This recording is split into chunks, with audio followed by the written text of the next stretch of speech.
соңғырлақ, ал патшайымды қайтеміз? Үлгірмейміз. Гленк, мұзда кел, қанаттарына басайық. Қыздар, әнеке тездетейік. Жақсы, абайлаңдар. Абайлаңдар. Тездетіңдер. Байқаңдар.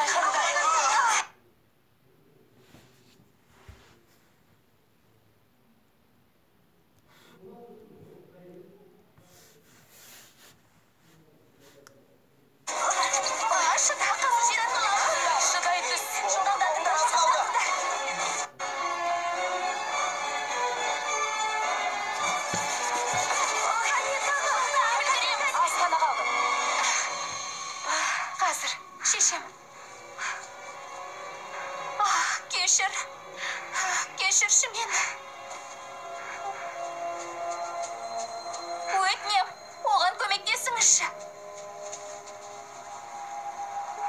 Соңғырлақ.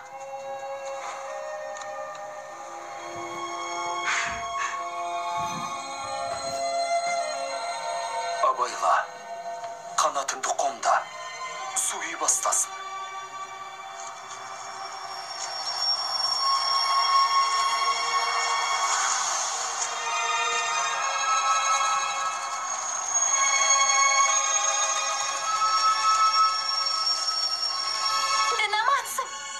Қанаттарың бүтін екен. Иә. Міне осы себепті шекарадан өтуге болмайды.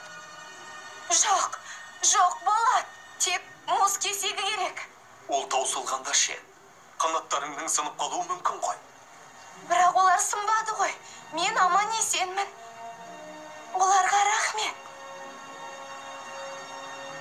Бұл тәртіп сендердің өмірлеріңді қорғайды. Айып етпеңдер. Енді екеуің қайта кездеспеулерің мүмкін. Өйтпеңіз, біз бірге болуымыз керек. Өтінем. Біз ағайындымыз. Екеуміз бір күлкіден дүниеге келгенбіз.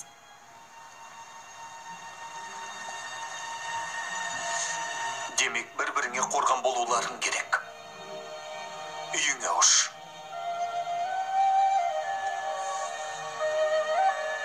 Жүр, Соңғырлақ, үйге қайтайық. Жоқ. Лорд Милори, сіздің ережеңіз бізді ажырата алмайды. Соңғырлақ. Бұл лорд Милоридің ережесі емес. Менікі. Клэрион патшайым. Айып етпе.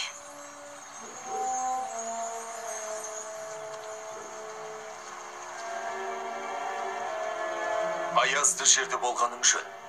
Таудың солтүстік бетіне қарай ұш.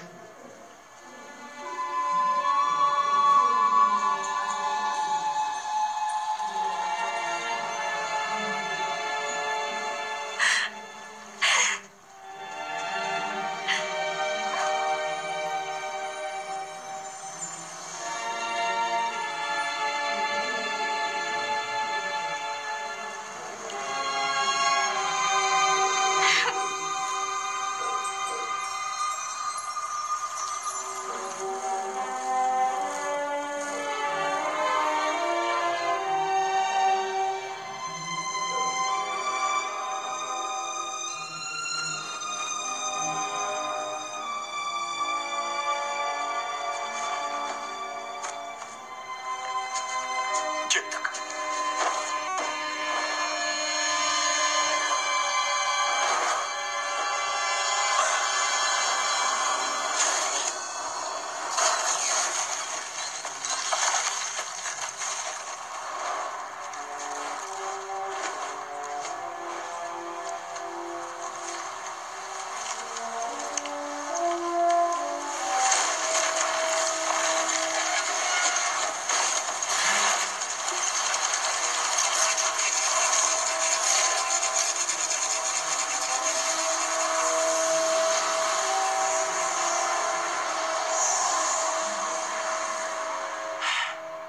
Жарқыл туралы айтқанда, оның шиыршық бойынша тарап, ортасына қарай күшейетінін айту керек.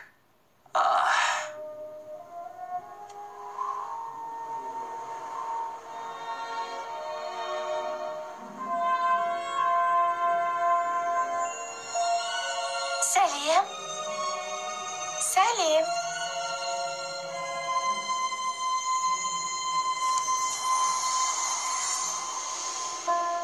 Бәрі.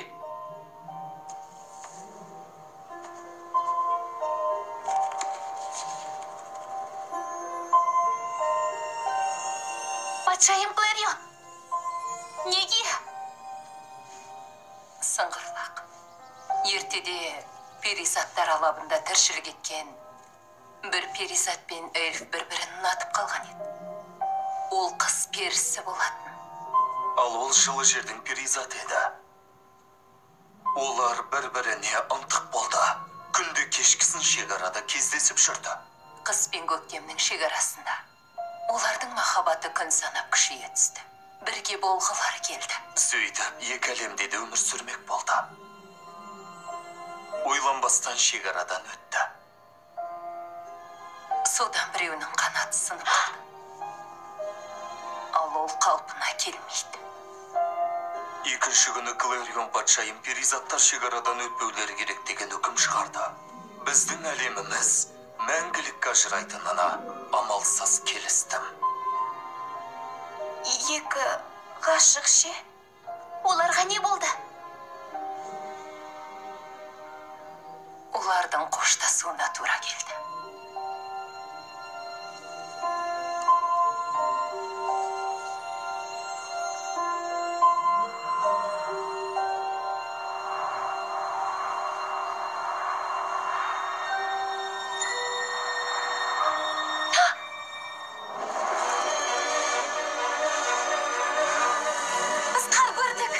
Патшайым ауа райында бір өзгеріс бар. Температура түсіп барады. Тіпті раушан гүлдері де ұйқыға кетті. Сабыр етіңдер, шу көтермеңдер. Дұрыс айтасыз. Қар! Қане! Қане! Қолымда Флэки! Тырысып жатырмын, Бобл! Не болды? Қолында қайрат тұр. Мен қайдан білем, сыңғырлақ! Осында тұрып қалған! Және соның кесірінен ана қар көбейіп жатыр. Достар, мұнда келіңдер. Кеттік. Жақсы. Жүріңдер, итеріңдер.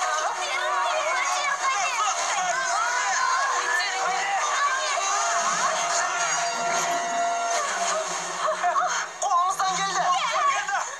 Болды, бітті. Ал мен олай ойламаймын. Олар сұмдық болды. Жыл маусымдарының тепе-теңдігі бұзылды. Егер температура түсе берсе, перизаттар алқабында мұз қатады.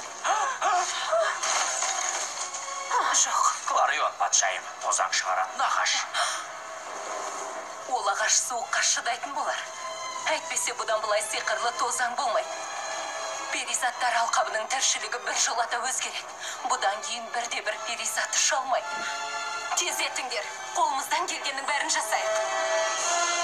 Көрпелерді алып тозаң шығаратын ағашқа барыңдар. Сіздер, Қанекей, мұнда достар, жол болсын, тезірек.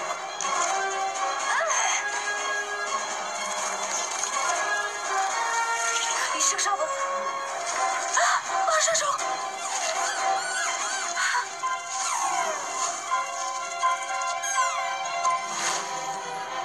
Келіңдер, осылай. Тек сәл ғана тезірек жүріңдер, қане. Онда перизаттар, ағаштың бұтақтарын көрпелермен жабыңдар. Қалыңдап, біз тозаң шығаратын ағашты сақтап қалуымыз керек. Сыңғырлақ! Біздің көмегіміз керек пе? Жоқ, бұл соңғысы. Ағашта кездесейік.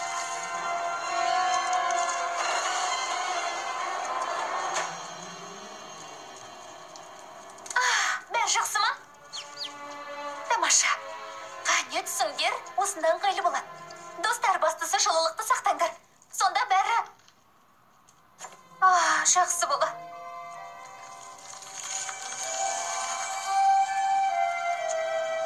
Гүл әлі солмапты.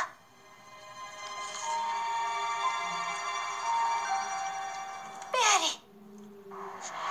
Джуи, мұны көруіңіз керек. Тозаң шығаратын ағашқа бірдеңе болған сияқты. Уайымдама! Абайлаңыз. Уайымдама! Алаңдайтын ештеңе жоқ. Бұл қалай?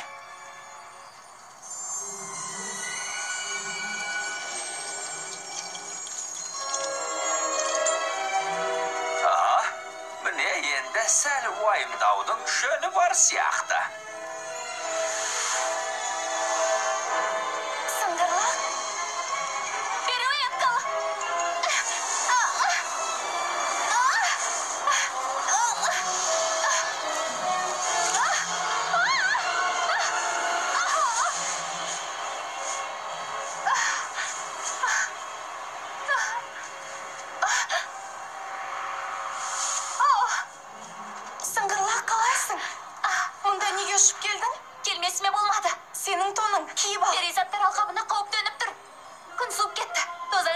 ағашқа қатер бар. О, онда бәрі түсірікті.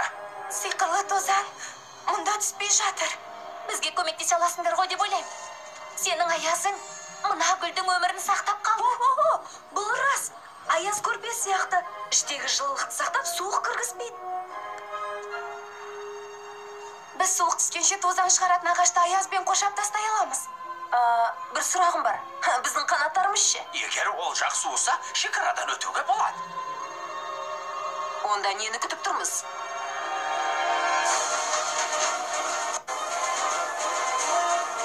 Шекараға жақындап қалдық.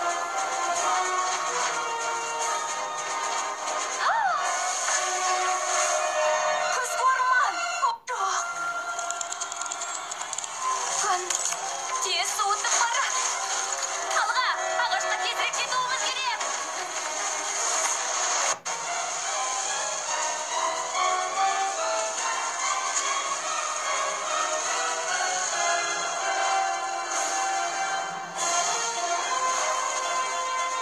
Міне Клэнк. Ларен патшайым, бұл іске аспай жатыр. Жел қатты соғып тұр.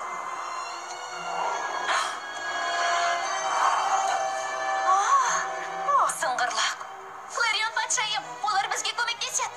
Біздің аязымыз көрпе сияқты. Ол ағашты суықтан қорғайды.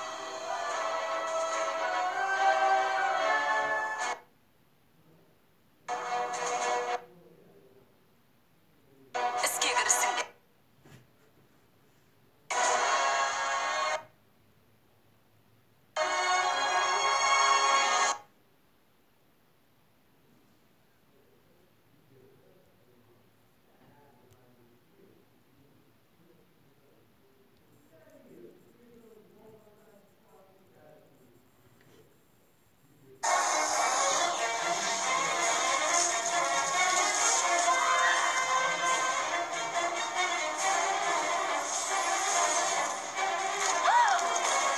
Жоқ, суық түсіп келеді.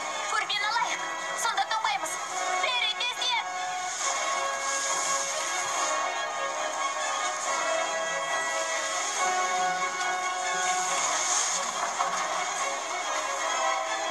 Мәста, қанаттарыңды жылылауды ұмытпаңдар. Тыңдаңдар, бұл ағаш өте үлкен. Оны мұздатып үлгермейміз. Ай бетпе.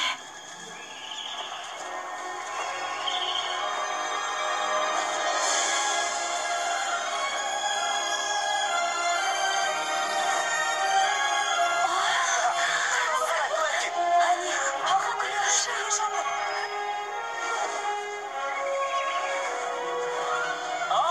Ақыры.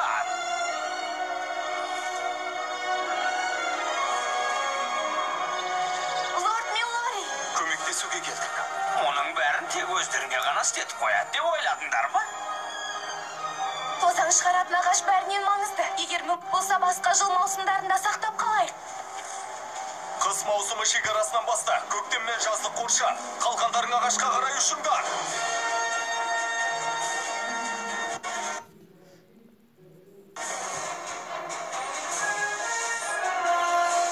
Құдайым ай. Қарапам, бұл ағы күлер ғой.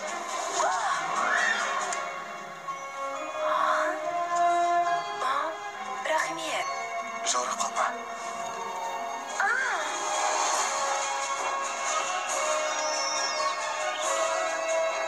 Қане,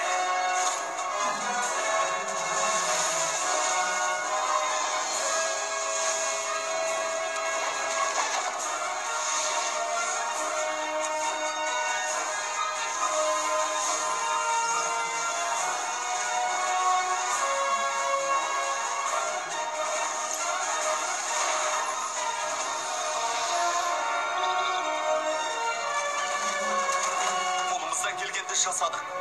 Өзгелеріне ұшыңдар.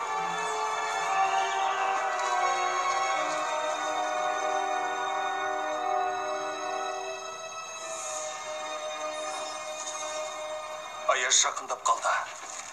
Жылы жерге жасырына тұрыңыздар. Бәрі ойдағыдай болар.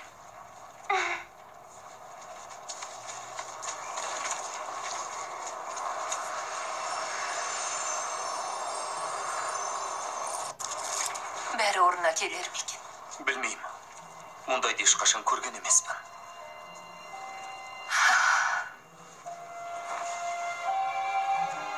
Рахмет, Милари. Өтінем, одан да тығыла тұрыңыз.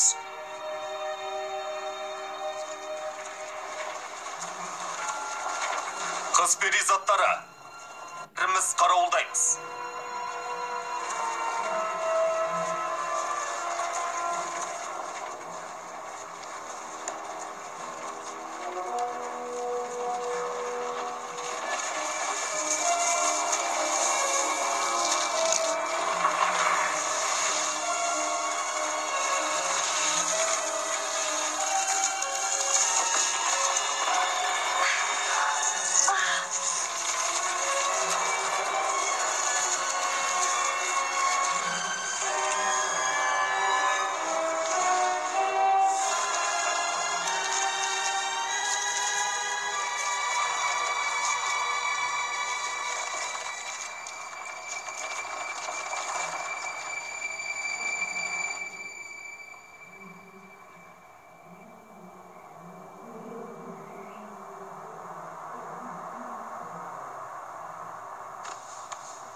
Қарашы қандай әдемі.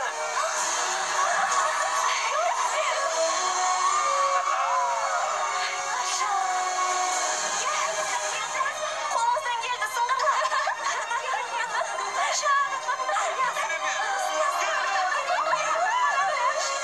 Қолымыздан келді.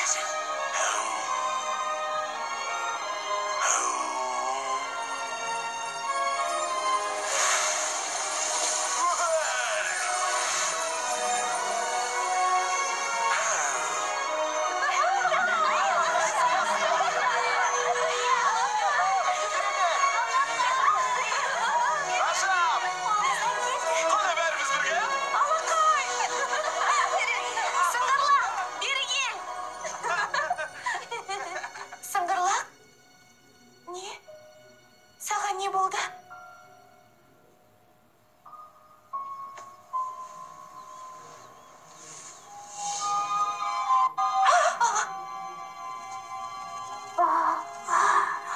Қысқы орманға қарай ұшқанда құлап қалдың ба? Жоқ. Сыңғырлақ. Сыңғырлақ. Маған неге айтпадың? Ағашты құтқару керек болды. Сосын сынған қанат қалпына келмейді ғой. Кешір мені.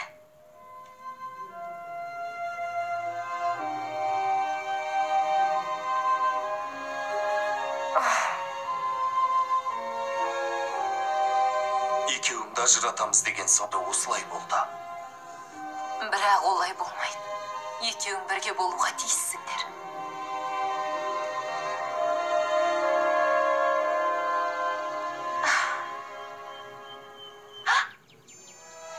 Күн жылып келеді. Қысқы орманға қайтып оралуың керек. Иә.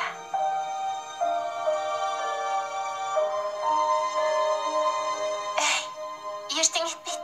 Бәрі жақсы болады. Ертең шекарада кездесейік. Біз ағайындымыз ба? Ағайындымыз.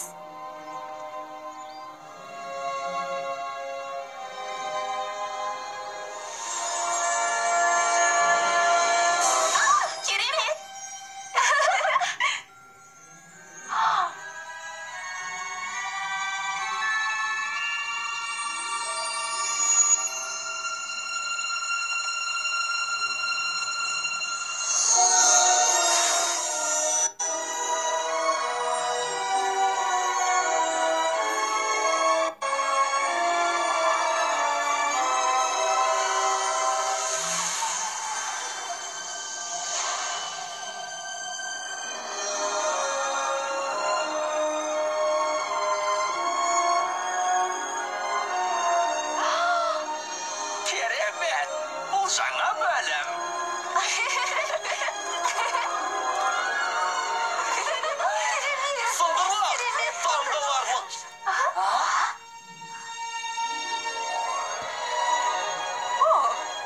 Наполеон патшайым. Мұндайды көремін деп ойламаппын. Енді жасырудың қажеті жоқ шығар.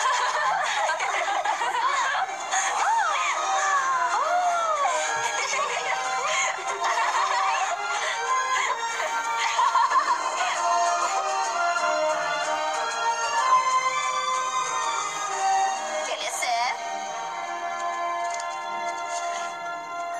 О, алдымен сендер барарсыңдар. Келесі. Жарайды.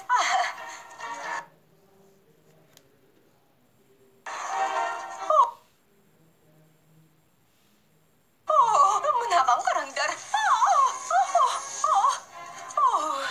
Жақсы екен.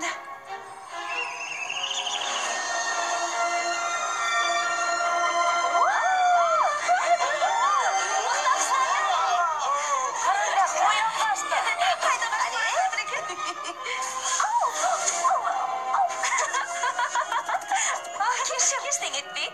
Сәлем, достым. Дюй. Белі достарым солай атайды. Мен сізді құрмет тұтам. Сізге қояр сұрағым бар. Бүгін қолымды жіберерсің. Сәлем. Сәлем. Мен Слеттім. Мен керемет. Ой. Мен Розеттамын. Розет. Қандай әдемісің? Ағаша. Ау, Фелис ханым! Бұл емен жаңғағы. Ең үлкен Мен аны жақсы көремін. Емен жаңғағын жақсы көреді. Қыз перизатының асы. Қойшы. Сыңғырлы. Дайынсың ба? Дайынмын.